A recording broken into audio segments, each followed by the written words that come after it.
गंजाम जिला कोदला फासी मुख्य रास्ता दीर्घ दिन धरी जराजीर्ण अवस्था रही।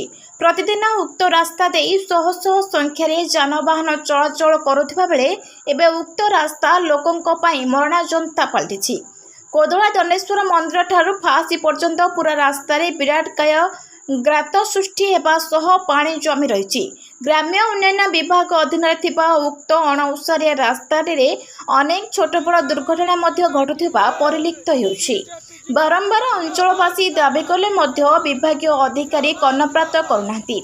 शुक्रवार एने कोदला ग्राम्य उन्नयन विभाग जंत्री को भेटी लिखित अभियोग करिसेंती बीजेपी नेता।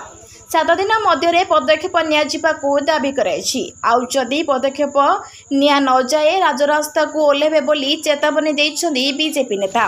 तो कोदला एनएस जो फासी जग रास्ता अच्छी एटा दीर्घ दिन समस्या। दीर्घ 10 वर्ष है ये रोड रे ना पिचु खंडे पड़ी ना मेटल खंडे पड़ी, किंतु जो मिछ कहीकि बाहा मारुंच सरकार जे आमे ओडिशा को एक उन्नति एक नंबर कर केवल मिछ प्रचार। आपण देखुवे किछि दिन तले गोटे रोड एक्सीडेंट होता जड़े महिलार मृत्यु होती तर ज्वलंत उदाहरण। तेणु आम आज भारतीय जनता पार्टी तरफ निष्पत्ति नहीं आम आरडीजे को दाबीपत्र देवु।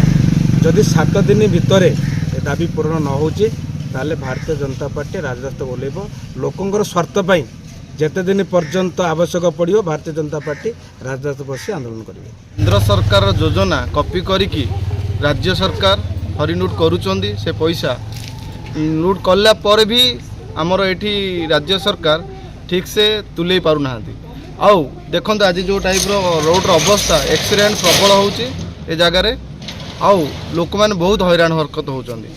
आमर लोकंक जन स्वार्थ रे आज आमे करिचु ए आंदोलन। आउ 7 दिन भितर जदि रोड काम जदि आमर आरंभ हलानी जदि कोन तार समाधान हलानी ताले राजरास्ता बीजेपी आउ आमर सब कार्यकर्ता ओल्हेबे रोड।